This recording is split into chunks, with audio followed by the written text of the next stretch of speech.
brave enough to start over and heal together. Thank you for listening to my story.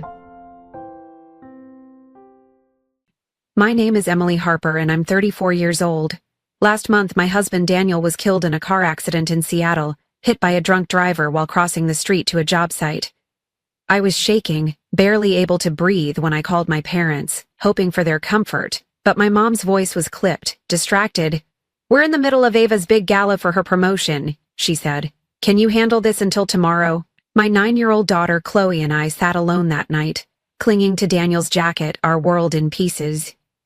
If you've ever felt abandoned by family when you needed them most, please share where you're watching from in the comments, and hit subscribe to join others who get this pain. It's a story of betrayal, but also of finding strength in the ashes. Daniel was my everything. We met on a rainy September day at the University of Washington during a campus tour where my cheap umbrella snapped in the wind. He was this lanky architecture student, all smiles and messy hair, who jogged over with his own umbrella, holding it above me like some kind of hero. "Can't let you drown before you even enroll," he teased, his voice warm like the coffee we grabbed afterward. That was Daniel, always there, always steady.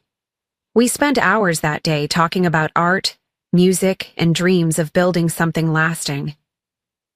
By the time we said goodnight, I knew I'd found someone special. We were inseparable after that. Study sessions in the library turned into late-night walks along the Seattle waterfront, sharing fries at Ivar's and laughing over his terrible puns about classic rock songs. "Don't stop believing in us, Em," he'd say, butchering Journey lyrics with a grin. We ignored friends who said we were too young to get serious, marrying at 25 in a small ceremony at Gasworks Park with the city skyline sparkling behind us. Our apartment in Capitol Hill was tiny, but Daniel filled it with sketches of eco-friendly community centers he dreamed of designing. He'd pin them to our walls, calling them our future, one blueprint at a time. Daniel wasn't just a dreamer, he made things happen. After graduating, he landed a job at a local architecture firm, pouring his heart into projects that gave back to the community. He had this way of making clients feel like their ideas mattered, sketching their visions with a pencil that never seemed to leave his hand. At home, he was just as devoted. When we decided to start a family, we hit roadblocks that tested us. A miscarriage left us hollow, sitting in silence on our couch, holding hands until the sun came up. Doctor's appointments piled up, each one chipping away at our savings and hope. Daniel never wavered. He'd bring me tea, rub my shoulders, and say, "We'll get there, Em, together." When I got pregnant with Chloe, it felt like a miracle.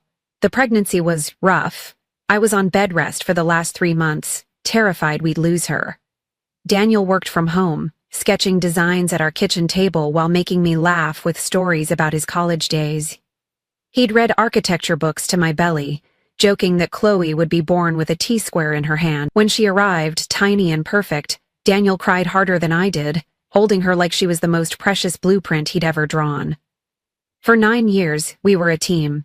Daniel coached Chloe's art classes despite knowing nothing about painting, watching YouTube tutorials late at night to keep up. He'd sketch buildings with her, their heads bent together over paper, her giggles filling our home. Chloe was his mini-me with his hazel eyes and stubborn streak. He'd make her blueberry waffles shaped like houses, stacking them high with whipped cream. "Gotta build a strong foundation, kiddo," he'd say, winking. He never missed her school events, his calendar filled with color-coded reminders for her art fairs or parent-teacher meetings. Our life wasn't perfect. Money was tight and Daniel worked long hours, but it was ours, built on love and little moments. Like the time he surprised us with a picnic at Discovery Park, where Chloe ran through the grass and he whispered to me, "This is what I want forever." I thought we'd have forever too, but there were signs we missed. Small cracks in our foundation that I didn't see until it was too late. Those cracks in our foundation weren't obvious at first, buried under the rhythm of our daily life. Daniel was always pushing himself, staying up late to refine designs, skipping lunches to meet deadlines. I'd catch him rubbing his temples, blaming it on too much coffee or Seattle's endless gray skies. "Just need a good hike to clear my head," he'd say, promising we'd hit Rattlesnake Ledge for a weekend escape. But work kept piling up, and he kept putting it off. There was this one night, maybe a month before everything fell apart, When he came home looking drained, his usual spark dimmed. I asked if he was okay, and he brushed it off with a tired smile. Just a long day, Em. Nothing a little Zeppelin and a beer can't fix. I believed him because I wanted to. Looking back, I wish I'd pushed harder, made him see a doctor, but love can make you blind to the warning signs. Our neighborhood in Capitol Hill didn't help. It was vibrant, alive, with coffee shops and street art, but the traffic was relentless. Drivers sped through crosswalks like they owned the roads, and I'd heard whispers at the local market about a reckless guy in a pickup who'd nearly hit a cyclist.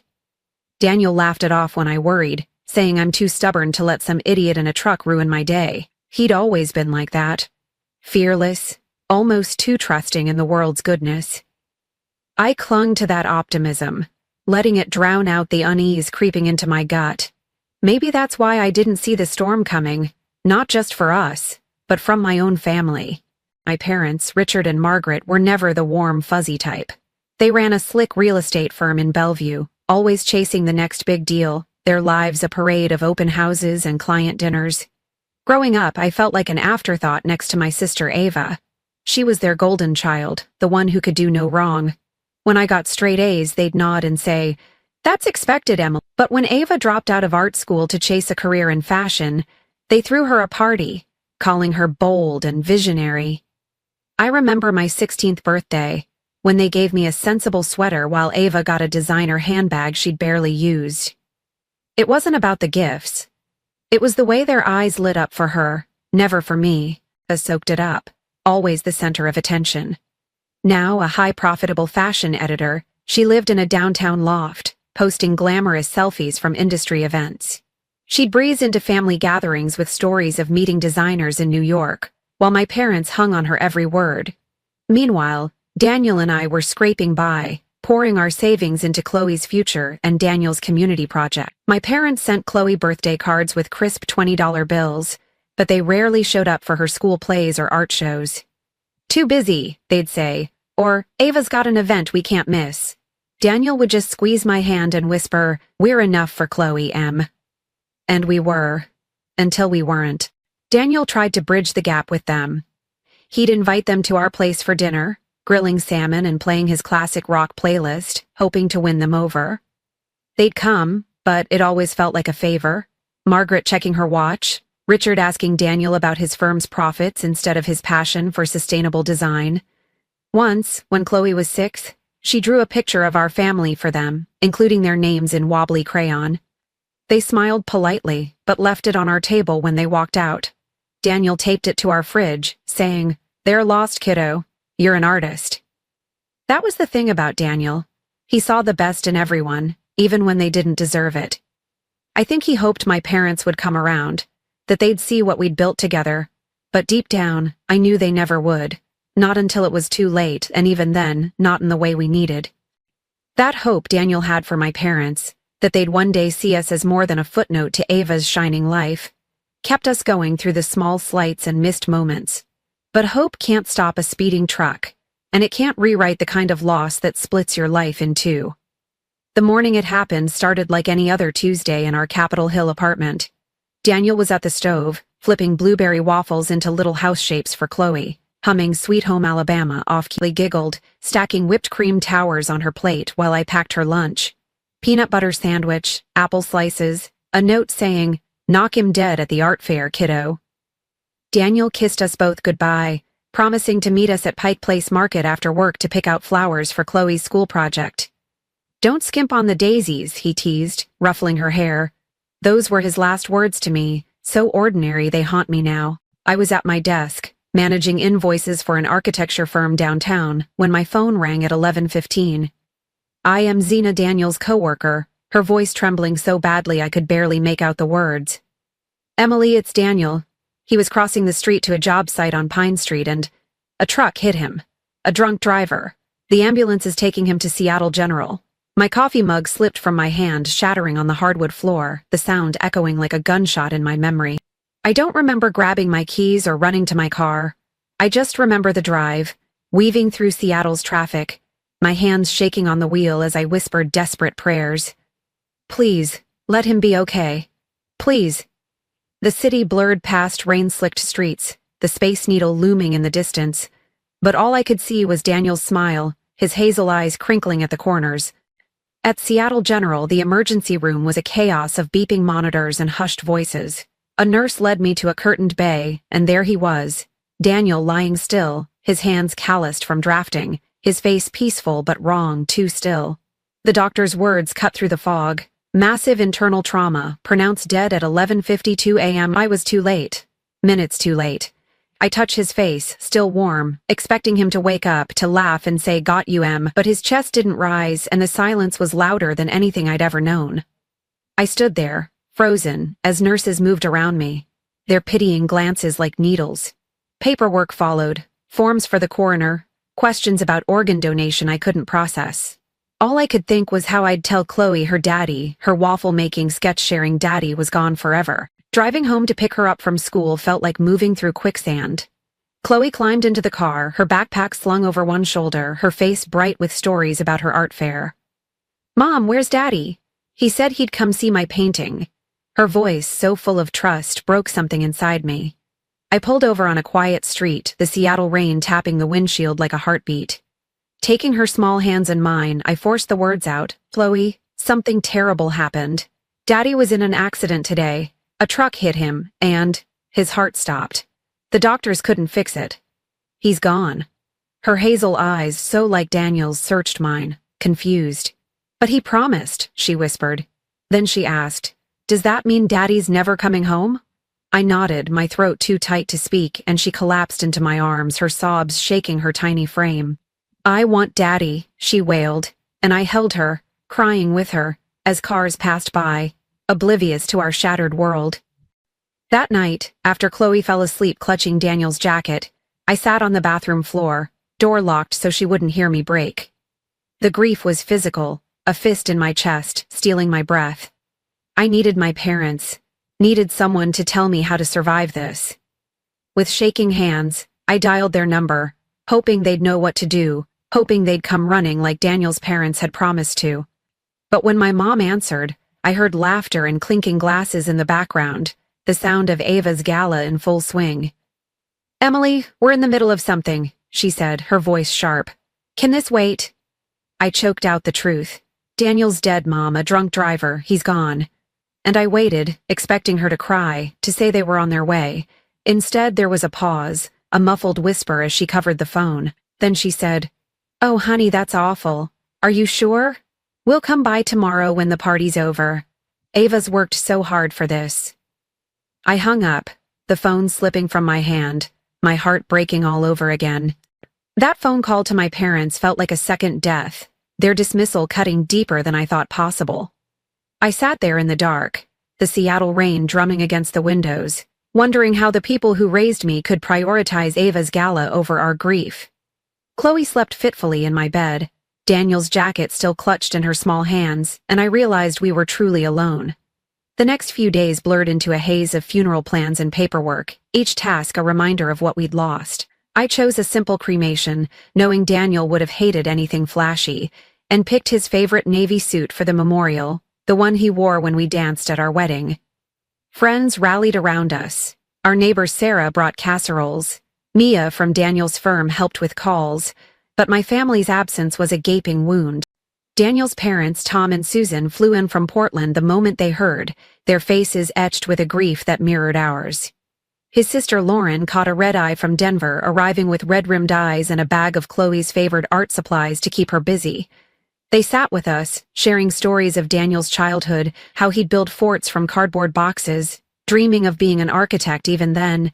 Tom took over the logistics, coordinating with the funeral home, while Susan held Chloe's hand, whispering that her daddy was watching from the stars. Their love was a lifeline, steady and real. Everything I'd hoped my own parents would offer. The funeral was set for a rainy Saturday at a small chapel near Lake Washington. Chloe insisted on wearing her purple dress, the one Daniel said made her look like an artist. "Daddy loved purple," she said, her voice small but certain. I braided her hair the way he used to, my fingers trembling as I tried to hold it together for her. Daniel's colleagues filled the pews, their dark suits a stark contrast to the bright flowers Chloe had chosen for the altar. They shared quiet stories with her, like how Daniel once stayed up all night to perfect a community center design, earning their respect. It was the kind of support I needed, but my parents and Ava were nowhere to be found until the service was about to start. They slipped in 10 minutes late, making a small commotion as they took the front row seats I'd reserved. My mother, Margaret, gave me a quick hug, her perfume sharp and overwhelming. Traffic was a namer, she muttered, as if Seattle's roads excused their delay. Ava, in a sleek black dress more suited for a fashion event, was already scrolling through her phone, her face lit by the screen. My father, Richard, adjusted his tie, looking impatient like he had somewhere better to be. During the service, I caught Margaret dabbing at dry eyes, a performance for the crowd, while Richard checked his watch. Ava barely looked up, her thumbs tapping out messages as I delivered the eulogy. Stood at the podium, my legs like lead, talking about Daniel's kindness, his terrible rock puns, his love for Chloe. I glanced at Chloe, so small in her purple dress, and found the strength to keep going. He put family first, I said, the words bitter as I looked at my parents already gathering their coats. At the reception in our apartment, they barely helped, leaving Daniel's colleagues' wives and my friends to manage the food and guests. Richard pulled me aside near the kitchen, his voice low. Daniel's life insurance, is it substantial? You'll want to check the policy soon. I stared at him, my husband's ashes still warm in an urn, and felt a rage I didn't know I could hold. He's not even buried yet, I whispered, my voice shaking. He shrugged, saying, just being practical, Emily. You'll thank me later. Avner was no better. She spent the reception in a corner, complaining to my Aunt Clara about missing a magazine deadline for this. Margaret hovered near her, accepting condolences like she was the one who'd lost everything. Meanwhile, Lauren sat with Chloe, helping her draw a picture of Daniel to keep his memory closed. Tom and Susan stayed until the last guest left, washing dishes in silence while I tucked Chloe into bed. Their quiet support was a stark contrast to my family's detachment, a reminder of what families should be. As I lay awake that night, Chloe's soft breathing beside me, I felt the weight of their betrayal settle in. My parents hadn't just failed me, they'd failed Chloe too, and I knew, even then, that this was only the beginning of their audacity. The sting of my parents' betrayal at Daniel's funeral lingered like the Seattle rain, constant and cold. I kept expecting them to call, to show up with apologies or even a flicker of the support they'd promised, but the days passed in silence. Chloe and I moved through our grief like ghosts, trying to piece together a life without Daniel. Lauren stayed for a week, teaching Chloe to draw stars while Tom and Susan sent daily texts, checking on us from port. My friends, like Mia and Sarah, filled our fridge with meals, their quiet kindness a reminder that we weren't entirely alone. But my family, Richard, Margaret, and Ava, seemed to vanish into their world of Bellevue mansions and fashion galas, as if Daniel's death was just a minor inconvenience. I should have known they weren't done with us yet, that their absence was only the calm before a storm I never saw coming. 2 weeks after the funeral, I was sorting through Daniel's desk, trying to make sense of our finances, when the doorbell rang. Chloe was at school, her first day back, and I was alone, surrounded by his sketches and unpaid bills. Through the peephole, I saw my parents standing on the porch, Richard in a crisp golf shirt, Margaret touching up her lipsticks about thinking of you. I opened the door, forcing a neutral tone. I didn't know you were coming. Margaret brushed past me, her heels clicking on the hardwood. We thought we'd check in, see how you're holding up, she said, her voice too bright. Richard nodded, scanning our small apartment like he was appraising it. Is Chloe at school? Good. We can talk freely. That should have been my first clue, but grief had dulled my instincts. I made coffee, falling into the role of hostess even though they should have been the ones comforting me. As I set the mugs down, Richard was admiring Daniel's new sound system, a spurge from his last bonus. Nice setup, he said, running a hand along the speakers. Daniel had taste. I nodded, the past tense like a knife. After awkward small talk about Chloe's school and Margaret's charity luncheons, Richard cleared his throat, a habit from my childhood when he was about to lecture. Emily, we need to discuss your situation, he began, setting his mug down with precision. Your financial situation now that Daniel's gone. I blinked, not following. What do you mean? Daniel left us provided for. Margaret exchanged a glance with Richard, her smile tight. That's what we're here to talk about, she said. Your father and I aren't getting any younger. Our retirement fund took a hit last year and medical costs are rising. The implication hung in the air, heavy and surreal. Are you asking me for money? I said, my voice flat. Margaret looked briefly embarrassed, but Richard leaned forward, unfazed. We thought given Daniel's success and his life insurance, you'd be in a position to help family. It's only fair. The audacity stole my breath. Daniel's ashes were still in our living room, Chloe was barely sleeping, and they were here with their hands out. How much? I asked, not because I was considering it, but because I needed to hear the number. Richard brightened, missing the ice in my tone. We're thinking 60% of the life insurance payout. It'll secure our retirement and leave plenty for you and Chloe. Plus, a small 10% for Ava. She's struggling with her. Stared at them, the math sinking in. They wanted 70% of the $1,200,000, 0 cents meant for Chloe's future, for her college, her dreams. You want to take from your granddaughter's security? I said, my voice rising. The daughter you couldn't comfort because you were at Ava's gala. Margaret flinched, but Richard waved it off. Now, Emily, don't be emotional. We came to the funeral. We've supported you your whole life, college, your first apartment. This is practical family planning. Practical, as if grief followed spreadsheets. I thought of Daniel's warnings, late-night talks when he'd mentioned Richard asking for investment opportunities that sounded like loans. He'd always declined, protecting us, but I hadn't realized how deep their greed ran. Get out, I said quietly, my hands shaking. Margaret started to protest, but I cut her off. Out. Now.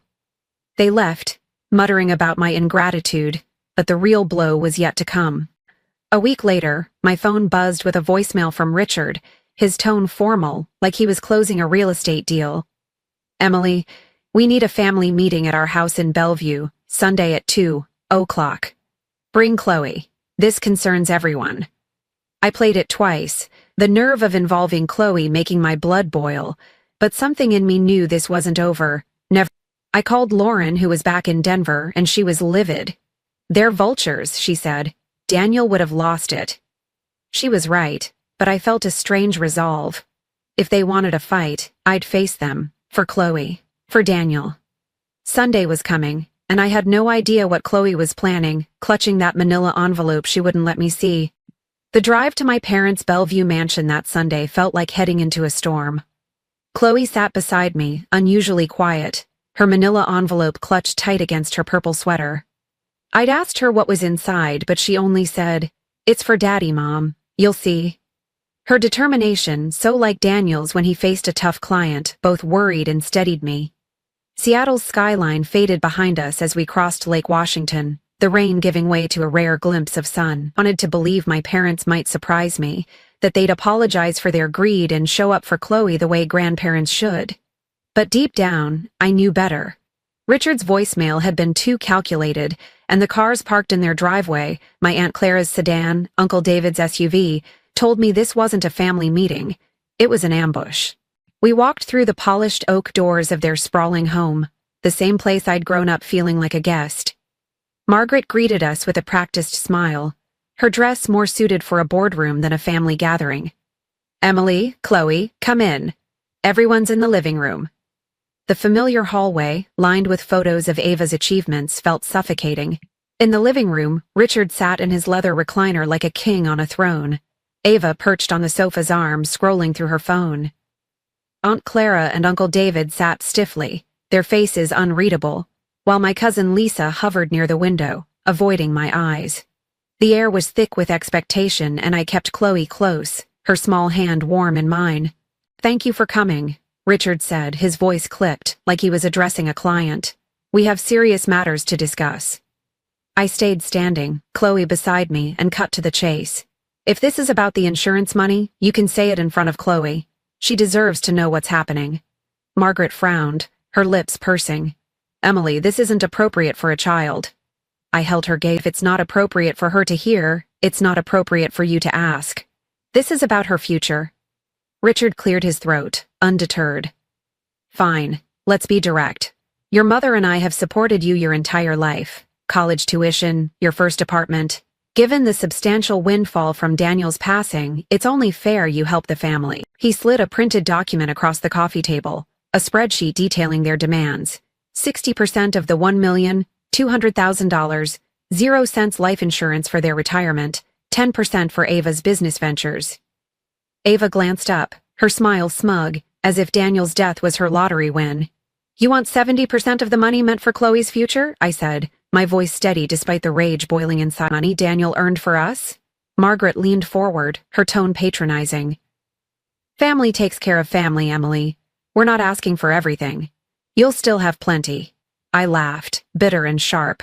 Plenty? You mean what's left after you fund your cruises and Ava's next photo shoot? You chose Ava's gala over my grief. That's your family. The room tensed, Clara shifting uncomfortably, David staring at his shoes. Richard stood, his face reddening. We apologized for the timing, but Ava's event was planned months in advance. Be reasonable. Ava cut in, her voice dripping with disdain. You're acting like we're stealing, Emily. Mom and Dad deserve security, and I'm barely getting by in fashion. You've got more than you need. I turned to her, my voice rising. Daniel died, Ava. Chloe lost her father. You think he worked himself to death so you could buy a new handbag? The silence was heavy, broken only by Lisa's soft gasp. Then Chloe stepped forward, her envelope trembling in her hands. I have something to say, she announced, her voice clear and strong, cutting through the tension like a blade. Margaret tried a condescending smile. Sweetie, the adults are talking. Chloe didn't flinch, her hazel eyes fixed on them. This is about Daddy, and it's important. Every head turned to her, this 9-year-old standing tall in a room of adults. Even Ava put down her phone. Daddy taught me that when people show you who they are, you believe them, Chloe said, her voice steady. And when they only show up for money, they're not real family. She faced Richard and Margaret directly. You didn't come when Daddy died. You didn't help Mom when she cried every night. You didn't ask if I was okay. She opened her envelope and pulled out a sheet of paper, designed like an invoice in her careful handwriting. I made this for you, because that's why you're here. She handed it to Richard, who took it, his hands unsteady. I glimpsed it over his shoulder. Bill for real family love, it listed. Being there when Daddy died, $0, 0 cents, not done. Helping Mom when she was sad, $0, 0 cents, not done. Loving me like real grandparents, priceless not paid. The total was $0, 0 cents. The room went still, the air sucked out.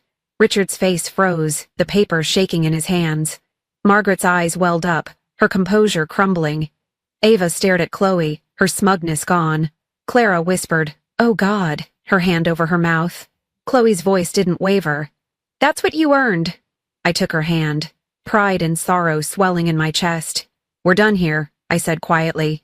"Don't contact us unless you can be the family Chloe deserves." We walked out, leaving them stunned, the weight of Chloe's truth heavier than any argument I could have made. In the car, I hugged her tight. "You were so brave, baby." She nodded, her eyes shining. "Daddy would have wanted me to stand up, right?" "Absolutely," I said, tears falling. As we drove back to Seattle, I felt a strange freedom, like we'd shed a burden we'd carried too long. Driving away from my parents' Bellevue mansion, Chloe's manila envelope still tucked under her arm, I felt a shift, like the Seattle sky clearing after weeks of rain. Her bravery, that invoice spelling out the truth in her careful handwriting, had changed everything. We weren't just leaving behind Richard, Margaret, and Ava's greed. We were stepping into a future. We'd define ourselves. Daddy would be proud, right, Mom? I squeezed her hand, tears blurring the road. "So proud, baby. You showed them what mattered." Back in our Capitol Hill apartment, the silence wasn't heavy anymore. It was ours, filled with Daniel's memory and our strength. But I knew the fallout wasn't over. My parents weren't the type to let go easily, and I braced for what might come next. The days that followed were a mix of healing and defiance. Lauren called from Denver, floored by Chloe's courage. "That's pure damnal," she said, laughing through tears. "Creative and fearless." Tom and Susan sent a care package from Portland. Chloe's favorite sketch pads and a note saying, "You're our hero." Mia and Sarah kept our fridge stocked, their visits a reminder that family isn't always blood, but my parents tried to claw their way back. Richard sent texts demanding we reconsider our stance, while Margaret left voicemails dripping with guilt. "We raised you, Emily. This isn't how family behaves." Ava's messages were nastier, accusing me of hoarding Daniel's money out of spite. I ignored them, but their persistence gnawed at me, a reminder of the fight ahead. Then I found Daniel's letter, tucked in a folder of financial papers. His handwriting, steady and familiar, dated 3 months before his death, stopped me cold. "My dearest M," it began. "If you're reading this, something's gone wrong. I didn't want to scare you, but I've been feeling off. Tired, stressed. I've updated our will and insurance to protect you and Chloe." He detailed the $1,200,000 0 cents policy, all for us, with a trust for Chloe's education, untouchable until she's 25. But one paragraph hit like a punch. "Your dad's asked me twice for investments, thinly veiled grabs for cash. I said no, but he thinks my death will open the door through you. Don't let him. Chloe's future comes first." Daniel had seen their greed coming, shielding us even as he faced his own fears. I cried, angry he'd kept his health worries secret, but grateful for his foresight. I called Nathan, our lawyer and Daniel's old friend, who confirmed the estate was airtight. "They have no claim," he said, reviewing the documents. "The trust is ironclad, and contesting the will would be a losing battle." He suggested keeping Daniel's letter handy, not for legal reasons, but to remind my parents of Daniel's wishes if they pushed further. Richard did try, sending a formal letter on his real estate firm's letterhead, threatening to reassess our if I didn't share the insurance. It was meant to intimidate, but it felt like permission to let go. I filed it, with Nathan, just in case, and focused on rebuilding our life. Chloe and I leaned into the people who showed up. Lauren flew back for a weekend, teaching Chloe chess, a game Daniel had planned to share with her. Susan baked his favorite oatmeal cookies with Chloe, their laughter filling our kitchen. Mia organized a college fund for Chloe with Daniel's colleagues separate from the trust, a gesture that left me speechless. I found purpose starting a nonprofit in Daniel's name, funding eco-friendly community spaces like the ones he'd designed. It wasn't just about honoring him. It gave me a reason to get up each morning, a way to carry his dreams forward. Chloe thrived too, her art teacher sending me notes about her resilience, though she still had nights when she'd cry for her daddy, curling up with his jacket. 3 months after the confrontation, a plain envelope arrived, no letterhead, just my parents' handwriting. "Dear Emily and Chloe," it read. "We've spent weeks reflecting on our actions, the pain we caused when you needed us most. There's no excuse for our greed or absence. We failed you, and we failed Daniel's memory." They acknowledged specific wrongs, missing the funeral, demanding money, favoring Ava, and said they'd started therapy to understand their mistakes. They didn't ask for forgiveness, only a chance to prove themselves, maybe with a short visit to see Chloe. I read it multiple times, searching for manipulation, then showed it to Lauren. "It feels real," she said cautiously, "but trust your gut." I talked to Chloe, who was open but wary. "If they're really sorry, maybe we can try," she said, sketching a star as she spoke. We met them at her favorite ice cream shop in Fremont, a neutral spot. It was awkward. Margaret's hands fidgeted, Richard's usual swagger gone, but they focused on Chloe, asking about her art, listening without pushing. They didn't mention money or the past, a small sign of change. As we left, Richard asked quietly, "Could we see her again, maybe next month?" The humility in his voice made me pause. "We'll see," I said. "It depends on you." Ava took longer. Her initial reaction was venomous, posting vague social media rants about selfish sisters. But 6 months later, she emailed me, raw and honest. "I've been jealous of you forever," she wrote. "Your life with Daniel, your strength. It made me feel small. I was wrong to side with Mom and Dad. It wasn't a full fix, but it cracked open a door we'd both kept locked." Aunt Clara became an unexpected ally, calling to apologize for the meeting, admitting she'd been misled about its purpose. She confirmed what I'd always felt. My parents' favoritism toward Ava was no secret, and she regretted staying silent. On Daniel's birthday, we held a memorial barbecue in our backyard, with his favorite classic rock playlist and barbecue ribs. Friends shared stories, Daniel's terrible puns, his late-night design marathons. Chloe presented a scrapbook of his sketches, her small hands tracing his lines.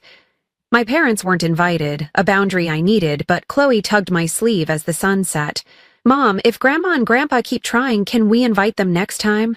Her compassion, so like Daniel's, broke me open. If they show they've changed, I promised. Maybe next time. Year later, at Gasworks Park, Chloe and I sat by Lake Union, skipping stones the way Daniel taught her. Mom, she said, thoughtful. I think my invoice helped them see themselves. I smiled, amazed by her wisdom.